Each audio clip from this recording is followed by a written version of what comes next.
Does the Bible prove God is real? Well, of course not. Only a fool would think that. The Bible proves nothing any more than the books on Harry Potter demonstrate the existence of Hogwarts. But that doesn't stop the religious from pretending otherwise, does it? And yes, it is as painfully absurd as it sounds when they say it. So, let's go watch them make fools of themselves.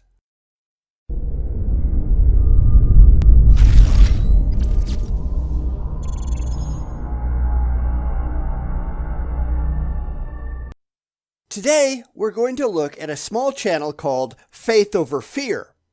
Too bad it's not, intelligence over emotion, because that would be much, much better. That's a much more admirable trait after all. Our young apologist is going to just repeat the same old tired and false notions that she's heard her entire life, as though they were demonstrated facts, because that's what she wants to believe. Too bad every single bit of it is easily dismantled. This is why the religious are so blatantly ignorant. Reality doesn't matter, only their feelings do. Hopefully, one day, our apologist here will grow the hell up. Let's go look. Hey guys, welcome back to my channel. Today we're talking about the proof that God exists. And I'm going to predict right now, not having seen the rest of this video, that she doesn't know what proof is. So let's get that out of the way right up front. By definition, proof is sufficient evidence or a sufficient argument for the truth of a proposition. Now, I suppose you can argue what sufficient actually means in this context. A totally gullible get may believe that because they got an email from a Nigerian prince, that proves conclusively that there's $50 million out there waiting for them, if only they send along their banking information. Dumb people are unfortunately out there. Therefore, I think we need to set a standard for what is rational to accept as proof. So let's see where this is going, and we'll try to formulate a plan. So before we get on with the video, I just want to say that I got a lot of influence for what I'm going to say today from... Yeah, we don't need any advertising, so I'm going to fast forward. As I've said many times before, it doesn't matter who says a thing, it only matters what that thing that is said is. Truth can come from any set of lips, and truth is not dependent on who dispenses it. So, fast forwarding ho! Gordon Liana Gordon. Sure, go check her out on TikTok at L Liana Gordon YA. That's where she's most active, and she has Twitter. Her Twitter is at Gordon Liana, and her Instagram is L Liana Gordon, and her YouTube channel is Liana Gordon. So go check her out, and yeah. So my proof for God is the Bible. And how does the Bible prove anything? That's a serious question. Hindus can say their proof for Krishna comes from the Vedas. Muslims can say their proof for Allah is the Quran. And these are just claims, not proofs. There is a difference. Heck, there's a 7-book series out there that proves that Harry Potter is real. Does anyone take that claim seriously? I certainly hope not. The point here is that just because you really, really, really like a book or a series of books, that doesn't prove that it's true. The only way for the Bible to be proof of anything is for the separate claims in the Bible to be independently testable and corroborable without having to rely on faith or belief. Because as we all know, faith doesn't prove anything. It only proves that you're gullible. Many people believe that the Bible is an unreliable source due to the fact that it has been written years ago. No, that has nothing to do with it. It's an unreliable source because many of the things it says are demonstrably false. It says that there was a worldwide flood, but every shred of evidence that we have show that's complete and utter bullshit. It says the entire universe was created in 6 days. That's false. It never happened. It makes tons of claims about what will happen in the future, and then Christians have to make up a bunch of excuses for why what is very specifically predicted in the Bible never actually came to pass as it was stated. It doesn't really mean that. Well, how do you know that? Which orifice did you yank that one out of? How did you determine that's what actually happened? Show your work, because they can't. They start with the unfounded assumption that the Bible is true and perfect, then they blindly rationalize their way back to that assumption by just assuming that because the Bible is true, well, there's got to be an explanation for all of the problems in the Bible. If only they can just, make something up and make others believe it. And that's not how rational people operate. Sorry. Like thousands of years ago. But according to facts, the historical accuracy of the New Testament is 98% between the ancient manuscripts and the current New Testament Bible. But not between the Bible and reality. See, you're comparing your book to your book. You're not comparing your book to the facts. You're not saying, here's what the book says, now let's go compare it to the objective evidence that we have at hand. Because you don't care. The evidence only means anything if it agrees with your beliefs. If not, well, then the evidence has a nasty habit of being completely ignored.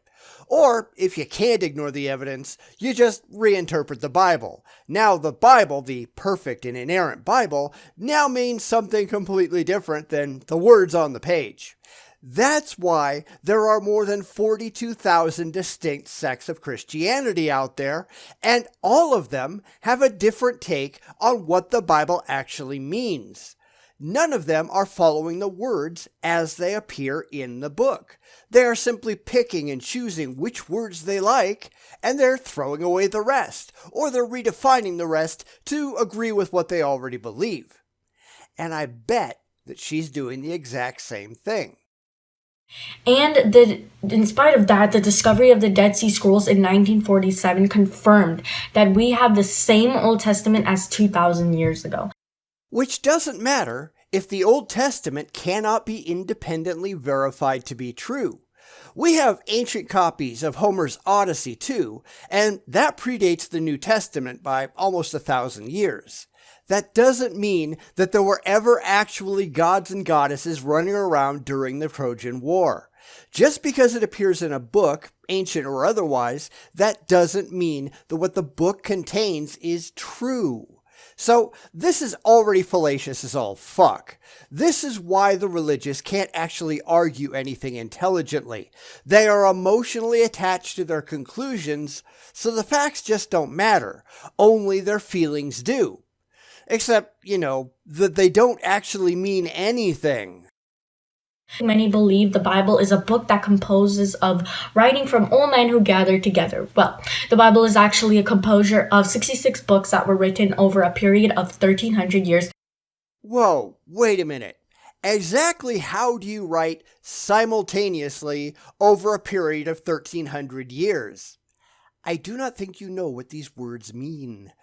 You're just giving us facts about the Bible without bothering to evaluate the supposed facts in the Bible.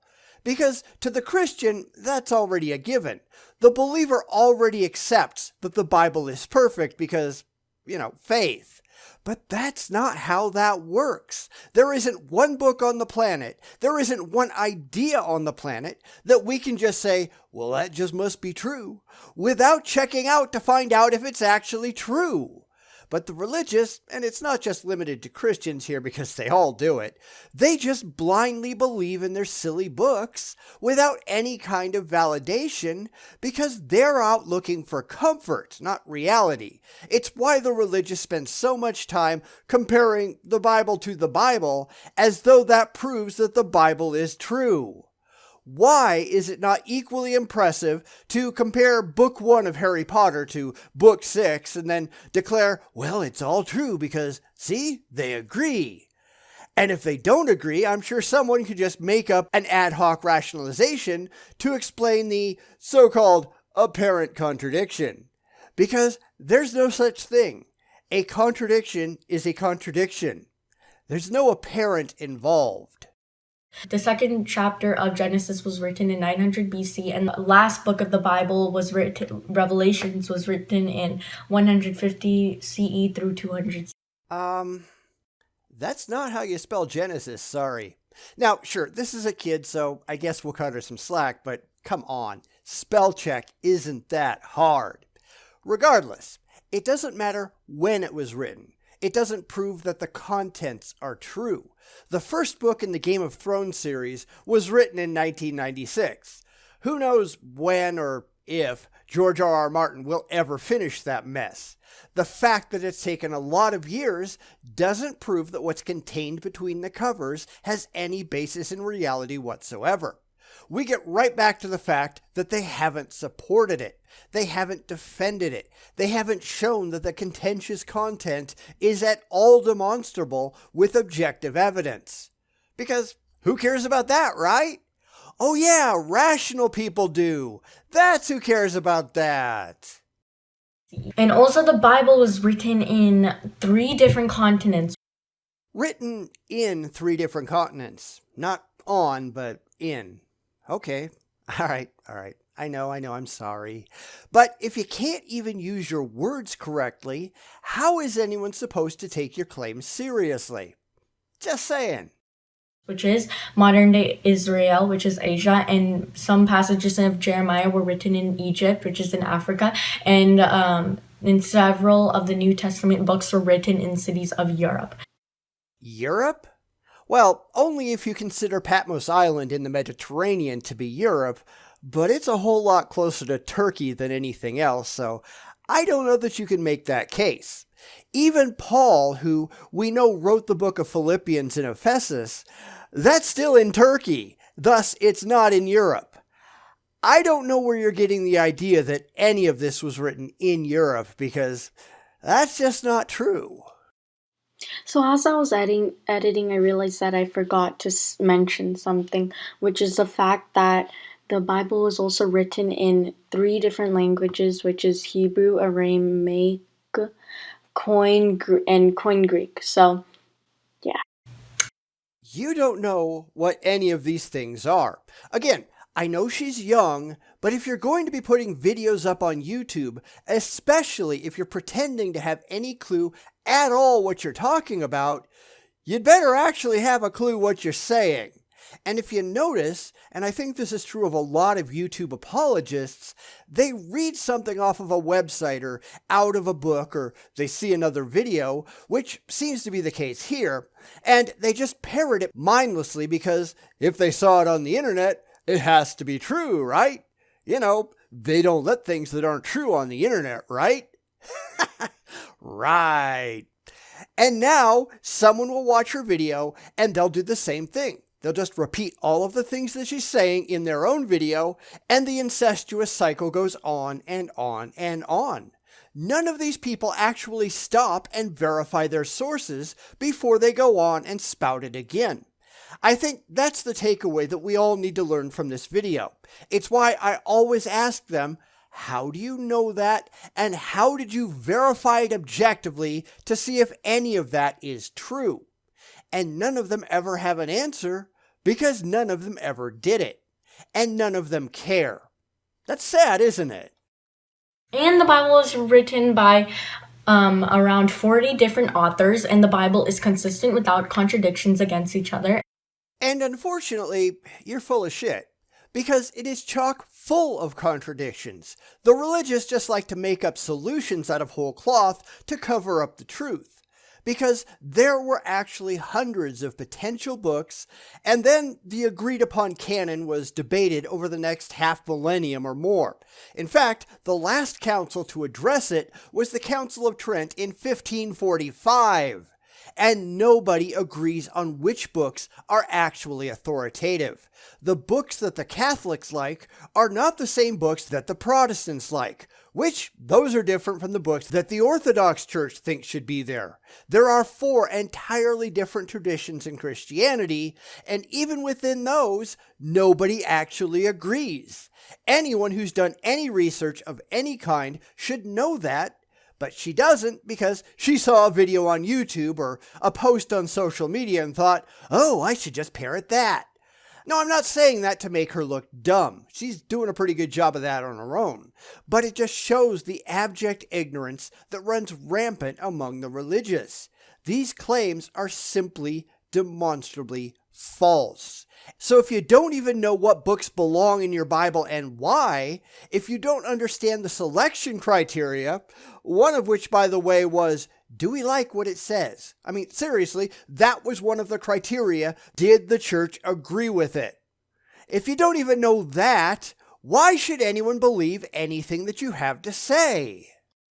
And the Bible contains 2,500 prophecies. And 2,000 of those prophecies have been fulfilled to this day. And 500 of those prophecies are still to be fulfilled, which are the end times prophecies. And you can't prove a damn one of them.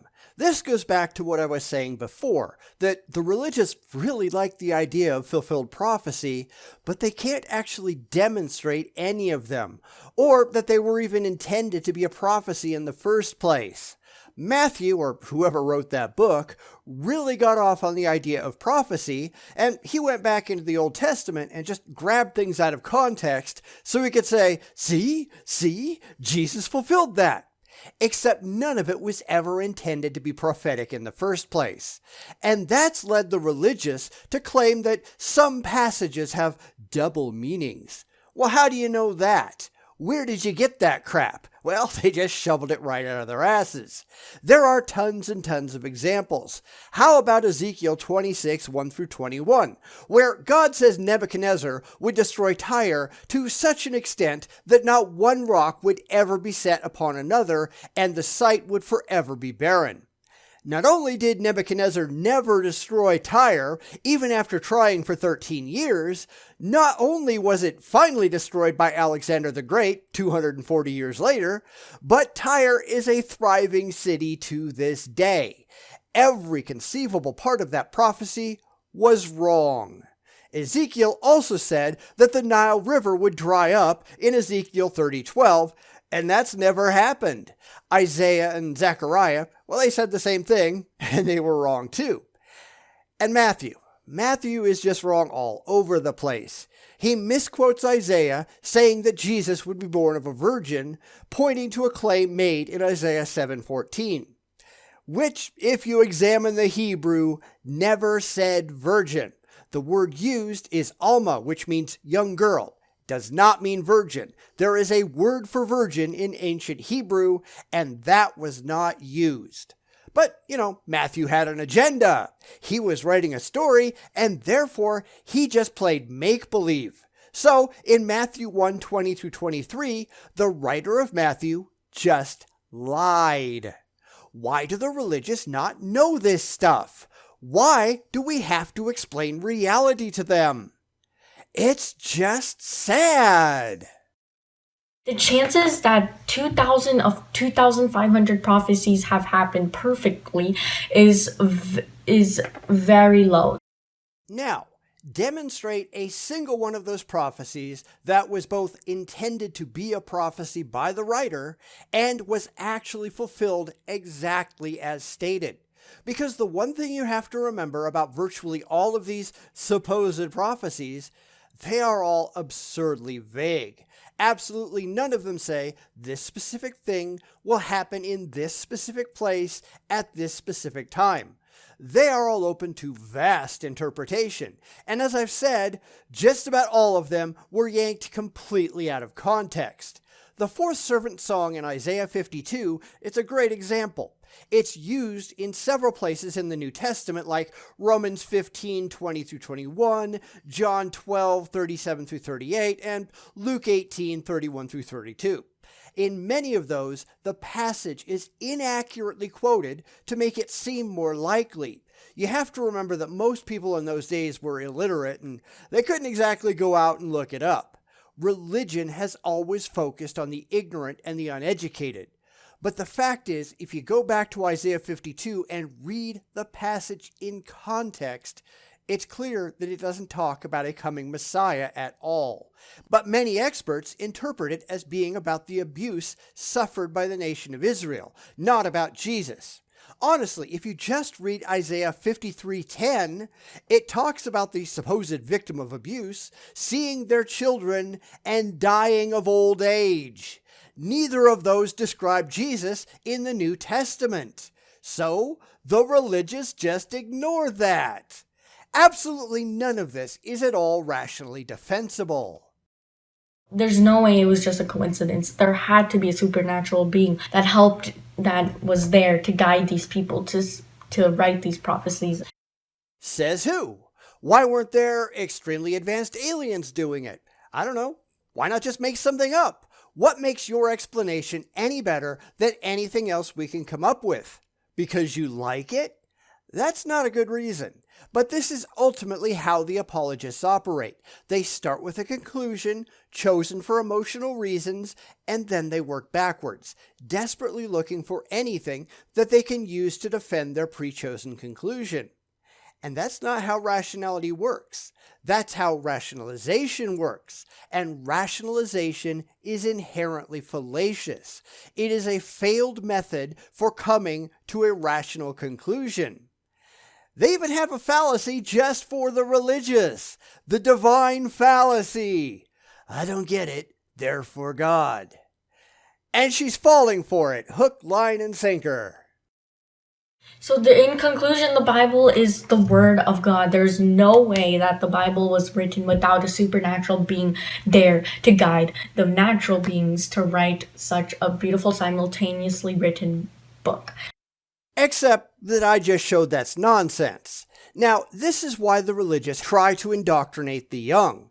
Because once they grow up, having accepted these beliefs uncritically, they never go back and ask, wait a minute, does any of this actually make any sense? You can't believe just because it feels good to believe. The only reason to believe something is when you have objectively verifiable evidence that any of this crap is true, and the religious have absolutely none of that. They simply don't. So they just stop caring. None of that matters because it's not why they believe, any more than it's why a child believes in an imaginary friend. They do it because they're lonely and irrational, which I guess kind of describes the religious too, now that I think about it. I don't know about you, but that does sound pretty legit to me. The Bible sounds pretty legit. There's no way you can say that it is a false book and it's unreliable, or that it's just men who came together to write it, because that is absolutely impossible. Only because you've never actually studied the Bible, which is kind of a problem for a lot of Christians. The Bible might be one of the best-selling books out there, but it's also one of the least read. It's certainly one of the least comprehended. That's what happens when you have a belief system that is based on feelings and not facts. Believers stop trying to validate or verify any of the things that they believe, and when someone dares to point out just how it's all wrong, they are so emotionally attached to it that it just doesn't matter. They act like they're being personally attacked when you say, the Bible is crap. And we have a word for that. It's called delusion, which watchers will remember means an idiosyncratic belief or impression that is firmly maintained despite being contradicted by what is generally accepted as reality or rational argument, typically a symptom of mental disorder. It's not just a religious disorder, but it's out there. It's everywhere. It's something people need to grow up and deal with, but they never will because, again, they just don't care. So long as their fifis are placated, they'll just believe any damn stupid thing that comes along. I mean, honestly, look at what they believe here. So, I hope you guys understood this a little bit more, and please go check out Liana Gordon. Now, from here, she goes on to repeat a lot of the same empty claims that I've already debunked, so I think I'm just going to stop for the day. We're getting pretty long anyway. Now, I want you to keep in mind, I'm not criticizing her because of her age, but honestly, this is how all of them act, so it really doesn't matter. I can see these exact same concepts coming out of the mouth of Frank Turek or William Lane Craig.